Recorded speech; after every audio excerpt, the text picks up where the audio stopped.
All right, let's do some Ezekiel tonight, 38 through 40. The word of the Lord came to me, Son of man, set your face against Gog of the land of Magog, the chief prince of Meshech and Tubal. Prophesy against him and say, This is what the sovereign Lord says. I am against you, Gog, chief prince of Meshech and Tubal. I will turn you around, put hooks in your jaws, and bring you out with your whole army. Your horses, your horsemen fully armed, and a great horde with large and small shields, all of them brandishing swords. Persia, Cush, and Put will be with them, with all the shields and helmets. Also Gomer with all its troops, and Beth Tagamara from far away with all its troops, the many nations with you. Get ready, be prepared, you and all the hordes gathered about you, and take command of them. After many days you will be called to arms. In future years you will invade a land that is recovered from war, whose people were gathered from many nations to the mountain of Israel, which have long been desolate. They have been brought out from the nations, and now all of them live in safety. You and all your troops in the many nations will go up, advancing like a storm. You will be like a cloud covering the land. This is what the sovereign Lord says. On that day, thoughts will come into your mind, and you will devise an evil scheme. You will say, I will invade a land of unwalled villages.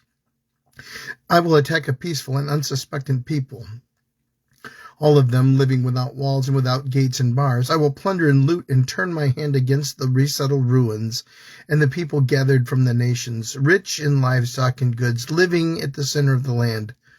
Sheba and Dedan and the merchants of Tarshish and all our villages will say to you, Have you come to plunder? Have you gathered your hordes to loot, to carry off silver and gold, to take away livestock and goods and seize much plunder? Therefore, Son of man, prophesy and say to Gog, This is what the sovereign Lord says. In that day when my people Israel are living in safety, will you not take notice of it? Will you come from your place in the far north, you and many nations with you, all of them riding on horses, a great horde, a mighty army? You will advance against my people Israel like a cloud that covers the land.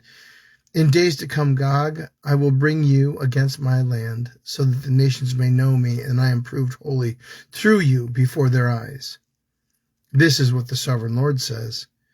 You are the one I spoke of in former days by my servants, the prophets of Israel. At that time they prophesied for years that I would bring you against them. This is what will happen in that day. When Gog attacks the land of Israel, my hot anger will be aroused, declares the sovereign Lord. In my zeal and fiery wrath I declare that at that time there will be a great earthquake in the land of Israel. The fish in the sea and the birds of the sky, the beasts of the field, every creature that moves along the ground, and all the people on the face of the earth will tremble at my presence. The mountains will be overturned, and the cliffs will crumble, and every wall will fall to the ground. I will summon a sword against Gog on all my mountains, declares the sovereign Lord. Every man's sword will be against his brother. I will execute judgment on him in plague and bloodshed. I will pour down torrents of rain, hailstones, and burning sulfur on him and his troops, and on the many nations with him. And so I will show my greatness and my holiness, and I will make myself known in the sight of many nations. Then they will know that I am the Lord. Son of man, prophesy against Gog and say, This is what the sovereign Lord says. I am against you, Gog, chief prince of Meshech and Tubal. I will turn you around and drag you along. I will bring you from the far north and send you against the mountains of Israel. Then I will strike your bow with your left hand and make your arrows drop from your right. On the mountains of Israel you will fall, you and all your troops, and the nations with you. I will give you as food to all kinds of carrion birds and to the wild animals. You will fall in the open field, for I have spoken, declares the sovereign Lord. I will set fire on Magog and on those who live in safety in the coastlands, and they will know that I am the Lord. I will make known my holy name among my people Israel. I will no longer let my holy name be profaned, and the nations will know that I, the Lord, am the Holy One in Israel. It is coming. It will surely take place, declares the sovereign Lord. This is the day I have spoken of. Then those who live in the towns of Israel will go out and use the weapons for fuel and burn them up. the small and the large shields, the bows and the arrows, the war clubs and spears. For 7 years they will use them for fuel.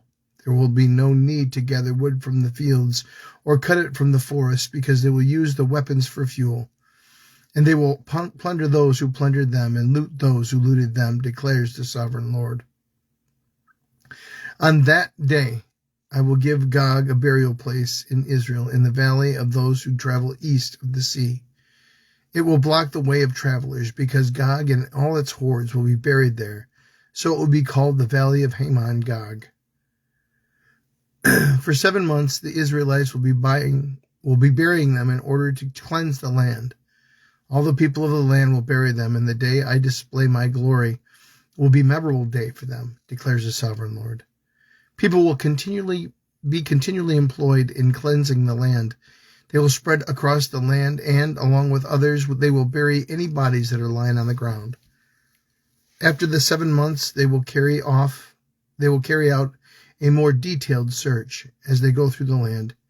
Anyone who sees a human bone will leave a marker beside it until the grave diggers bury it in the valley of Hamon Gog, near a town called Hamarana, and so they will cleanse the land. Son of man, this is what the sovereign Lord says. Call out to every kind of bird and all the wild animals. Assemble and come together from all around to the sacrifice I am preparing for you, the great sacrifice on the mountains of Israel. There you will eat flesh and drink blood. You will eat the flesh of mighty men and drink the blood of the princes of the earth, as if they were rams and lambs, goats and bulls, all of them fattened animals from Bashan. At the sacrifice I am preparing for you, you will eat fat till you are glutted, and drink blood until you are drunk. At my table you will eat your fill of horses and riders, mighty men and soldiers of every kind, declares the sovereign Lord. I will display my glory among the nations, and all the nations will see the punishment I inflict in the hand I lay on them. From that day forward, the people of Israel will know that I am the Lord, their God, and the nations will know that the people of Israel went into exile for their sin, because they were unfaithful to me. So I hid my face from them and handed them over to their enemies, and they fell by the sword. I dealt with them according to their uncleanliness and their offenses, and I hid my face from them. Therefore, this is what the sovereign Lord says. I will now restore the fortunes of Jacob, and will have compassion on all the people of Israel, and I will be zealous for my holy name. They will forget their shame and all their unfaithfulness they showed toward me when they lived in safety in their land, with no one to make them afraid. When I brought them back from the nations and gathered them from the countries of their enemies, I will be proved holy through them in the sight of many nations. Then they will know that I am the Lord their God. For though I sent them into exile among the nations, I will gather them to their own land, not leaving any behind. I will no longer hide my face from them, for I will pour out my spirit on the people of Israel, declares the sovereign Lord. Chapter 40. In the 25th year of our exile, at the beginning of the year, on the 10th of the month, in the 14th year after the fall of the city, on that very day the hand of the Lord was on me, and he took me there. In visions of God, he took me to the land of Israel and set me on a very high mountain, on whose south side were some buildings that looked like a city. He took me there, and I saw a man whose appearance was like bronze. He was standing in the gateway with a linen cord and a measuring rod in his hand. The man said to me, Son of man, look carefully and listen closely and pay attention to everything I am going to show you, for this is why you have been brought here. Tell the people of Israel everything you see. I saw a wall completely surrounding the temple area. The length of the measuring rod in the man's hand was 6 cubits long, each of which was a cubit and a handbreadth. He measured the wall. It was 1 measuring rod thick and 1 rod high. Then he went to the east gate. He climbed its steps and measured the threshold of the gate. It was 1 rod deep. The alcoves for the guards were 1 rod long and 1 rod wide, and the projecting walls between the alcoves were 5 cubits thick. And the threshold of the gate next to the portico facing the temple was 1 rod deep. Then he measured the portico of the gateway. It was 8 cubits deep, and its jambs were 2 cubits thick. The portico of the gateway faced the temple. Inside the east gate were 3 alcoves on each side, and 3 had the same measurements. And the face of the projecting walls on each side had the same measurements. Then he measured the width of the entrance of the gateway. It was 10 cubits, and its length was 13 cubits. In front of each alcove was a wall 1 cubit high, and the alcoves were 6 cubits square. Then he measured the gateway from the top of the rear wall of one alcove to the top of the opposite one. The distance was 25 cubits from one parapet opening to the opposite one.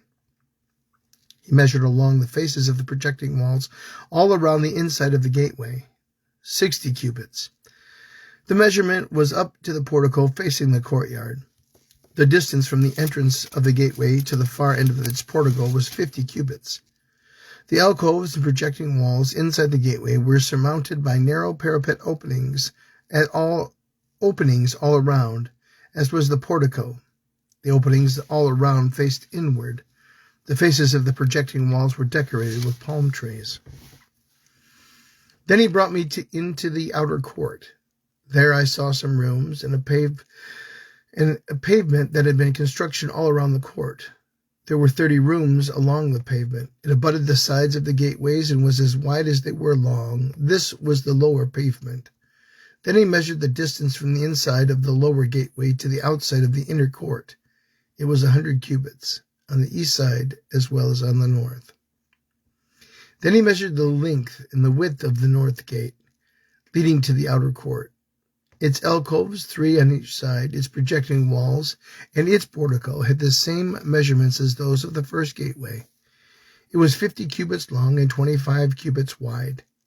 Its openings, its portico, and its palm tree decorations had the same measurements as those of the gate facing east. 7 steps led up to it, with its portico opposite them. There was a gate in the inner court facing the north, just as there was on the east. He measured from one gate to the opposite one. It was 100 cubits. Then he led me to the south side, and I saw the south gate. He measured its jambs and its portico, and they had the same measurements as the others. The gateway and its portico had narrow openings all around, like that of opening of the others. It was 50 cubits long and 25 cubits wide. 7 steps led up to it, with its portico opposite of them. It had palm tree decorations on the faces of the projecting walls on each side. The inner court also had a gate facing south, and he measured from this gate to the outer gate on the south side. It was 100 cubits. Then he brought me to the inner court through the south gate, and he measured the south gate. It had the same measurements as the others. Its alcoves, its projecting walls, and its portico had the same measurements as the others. The gateway and its portico had openings all around. It was 50 cubits long and 25 cubits wide. The porticos of the gateways around the inner court were 25 cubits by 5 cubits deep. This portico faced the outer court. Palm trees decorated its jambs, and 8 steps led up to it. Then he brought me to the inner court on the east side, and he measured the gateway. It had the same measurements as the others. Its alcoves, its projecting walls, and its portico had the same measurements as the others. The gateway and its portico had openings all around. It was 50 cubits long and 25 cubits wide. Its portico faced the outer court. Palm trees decorated the jambs on either side, and 8 steps led up to it. Then he brought me to the north gate and measured it. It had the same measurements as the others, as did its alcoves, its projecting walls, and its portico, and it had openings all around. It was 50 cubits long and 25 cubits wide. Its portico faced the outer court. Palm trees decorated the jambs on either side, and 8 steps led up to it. A room with a doorway was by the portico in each of the inner gateways, where the burnt offerings were washed. In the portico of the gateway were 2 tables on each side, on which the burnt offerings, sin offerings, and guilt offerings were slaughtered. By the outside wall of the portico of the gateway, near the steps at the entrance of the north gateway, were 2 tables, and on the other side of the steps were 2 tables. So there were 4 tables on one side of the gateway and 4 on the other, 8 tables in all, on which the sacrifices were slaughtered. There were also 4 tables of dressed stone for the burnt offerings, each a cubit and a half long, a cubit and a half wide, and a cubit high. On them were placed the utensils for slaughtering, the burnt offerings and the other sacrifices, and double-pronged hooks, each a handbreadth long, were attached to the wall all around. The tables were for the flesh of the offerings. Outside the inner gate, within the inner court, were 2 rooms, one on the side of the north gate and facing south, and the other on the side of the south gate facing north. He said to me, the room facing south is for the priests who guard the temple, and the room facing north is for the priests who guard the altar. These are the sons of Zadok, who are the only Levites who may draw near to the Lord and minister before him. Then he measured the court. It was square, 100 cubits long and 100 cubits wide, and the altar was in front of the temple. He brought me to the portico of the temple and measured the jambs of the portico. They were 5 cubits wide on either side. The width of the entrance was 14 cubits, and its projecting walls were 3 cubits wide on either side. The portico was 25 cubits wide and 12 cubits from front to back. It was reached by a flight of stairs, and there were pillars on each side of the jambs. Ezekiel chapters 38, 39, and 40. The word of God for the people of God. Thanks be to God.